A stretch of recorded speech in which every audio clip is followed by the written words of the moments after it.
नमस्कार, आप देख रहे हैं MNS न्यूज़ की खास पेशकश 10 की दस्तक। मैं हूं आप साथ खुशी। आइए लेकर एक नई कहानी।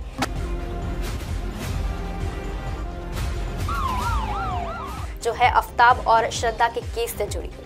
आफ्ताब ने नार्को पॉलीग्राफ और पूछताछ में दिए समान जवाब। टेस्ट में बताया चाइनीज चॉपर से शव के टुकड़े किए थे। महरौली में जंगलों में भी फेंका था श्रद्धा का सार्वजनिक चॉपर से श्रद्धा के शव के टुकड़े किए थे। और मीडिया रिपोर्टर्स के अनुसार टेस्ट के दौरान आफ्ताब ने बताया कि उसने चाइनीज चॉपर से श्रद्धा के शव के टुकड़े किए थे। बाद में चॉपर गुरुग्राम में अपने दफ्तर के पास झाड़ियों में कहीं फेंक दिया था। वहीं श्रद्धा के सिर का महरौली में जंगलों में ही फेंका था। उसे श्रद्धा के फोन के बारे में जानकारी थी जिसे उसने मुंबई के समुद्र में फेंक दिया था। अब पुलिस अब तक फोन को बरामद नहीं कर पाई। 2 घंटे तक चला था पोस्ट नार्को टेस्ट। शुक्रवार को आरोपी आफ्ताब का पोस्ट नार्को टेस्ट भी पूरा हुआ। पोस्ट नार्को टेस्ट में इंटरव्यू के दौरान फॉरेंसिक साइंस लैब में FSL में टीम ने लगातार लगभग 2 घंटे तक सवाल पूछताछ किए। और पहले नार्को टेस्ट इंटरव्यू FSL के ऑफिस में होना था, लेकिन आफ्ताब की सुरक्षा को देखते हुए टीम ने टेस्ट तिहाड़ जेल में लेने का फैसला किया। श्रद्धा मर्डर केस के आरोप आफ्ताब अमीन पूनावाला के सभी टेस्ट के एक जैसे जवाब रहे। PTI ने शुक्रवार को पुलिस सूत्रों के हवाले से बताया कि पूनावाला का इकबालिया बयान पॉलीग्राफ और नार्को एनालिसिस टेस्ट के दौरान उसे पूछे गए सवाल के जवाब मैच करते हैं। बता दें कि दोनों ही टेस्ट में उसने हत्या की बात कबूल की है। अगले हफ्ते आएगी श्रद्धा की DNA रिपोर्ट। पुलिस सूत्रों के अनुसार श्रद्धा की DNA रिपोर्ट अगले हफ्ते तक आएगी। हालांकि पुलिस ने अब तक श्रद्धा का सिर नहीं मिला है। इसके साथ ही उसके शरीर के अन्य हिस्से के साथ तलाशी जारी है। आफ्ताब की निशानदेही पर अब तक 13 हड्डियां बरामद हुई है। आफ्ताब के घर के बाथरूम, किचन के अलावा बेडरूम में भी खून धब्बों के सैंपल मिले हैं, जिन्हें जांच के लिए भेजा गया है। आफ्ताब ने पूछताछ में जुड़ी बातें की है, जैसे पहली ब्रेन मैपिंग भी हो सकती है। मीडिया रिपोर्टर्स के अनुसार सूत्रों के हवाले से कहा गया है कि आफ्ताब का नार्को टेस्ट बेनिटीजा रहा होता, लेकिन पुलिस आफ्ताब के ब्रेन मैपिंग करने पर विचार कर सकती है। इसके लिए पुलिस को कोर्ट में अनुमति लेनी होगी। दूसरा यह कि आफ्ताब हर बार मान रहा है कि यह शक गहराया जांच में शामिल। एक अधिकारी ने न्यूज़ एजेंसी में बताया कि आफ्ताब बहुत चालाक है और कभी भी इन मामले में नया मोड़ ला सकता है। अभी तक वह पुलिस की हर बात मान रहा है, लेकिन जांच में सहयोग भी कर रहा है। इसी के चलते यहाँ तक कि पॉलीग्राफ और नार्को टेस्ट के लिए भी राजी हो गया। पुलिस को उसके इस अच्छे व्यवहार पर संदेह हो रहा है।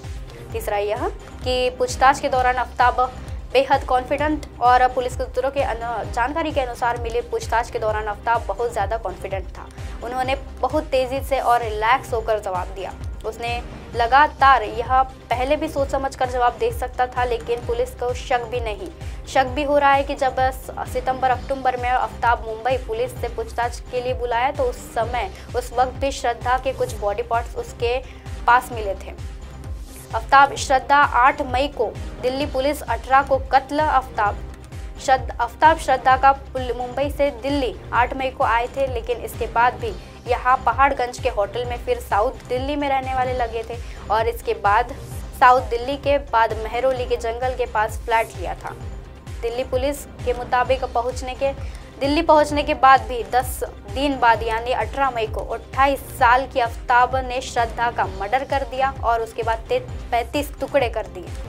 उन्हें लगभग 3 हफ्तों तक 300 लीटर फ्रिज में रखा था। इसके बाद हर रोज इन टुकड़ों को महरौली के जंगल में फेंकने जाता था।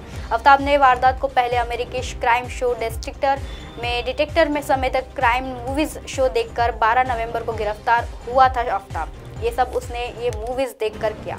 आफ्ताब को 12 नवंबर को गिरफ्तार कर लिया गया। इसके बाद उसे 5 दिन की पुलिस हिरासत में भेज दिया गया था। 17 नवंबर को उसकी कस्टडी में 5 दिनों तक के लिए बढ़ा दिया गया था। कोर्ट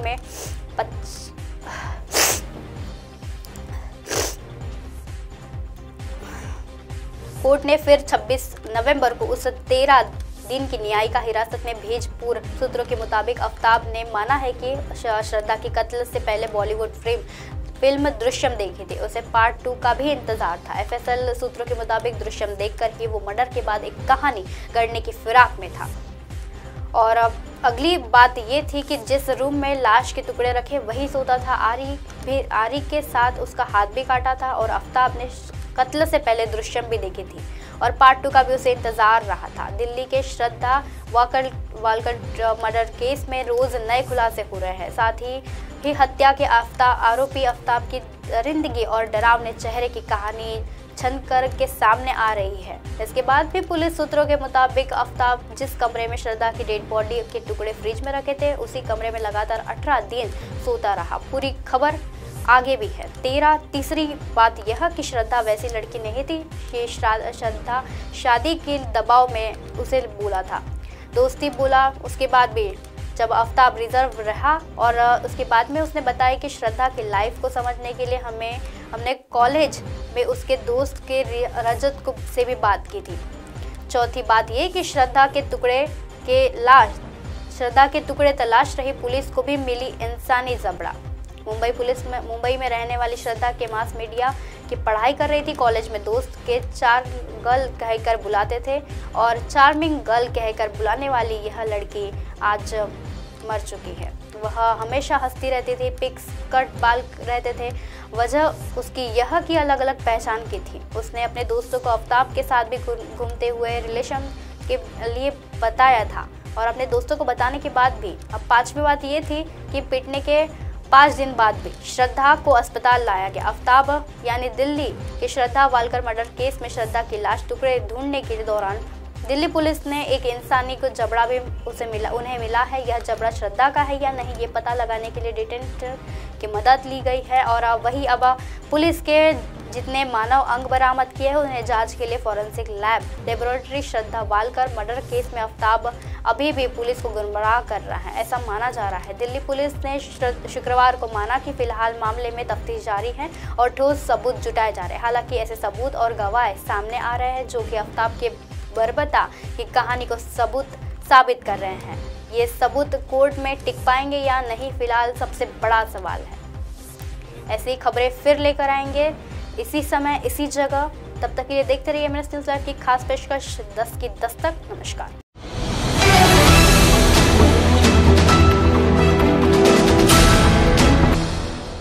ये है एमएनएस न्यूज़ नेटवर्क और आप देख रहे हैं एमएनएस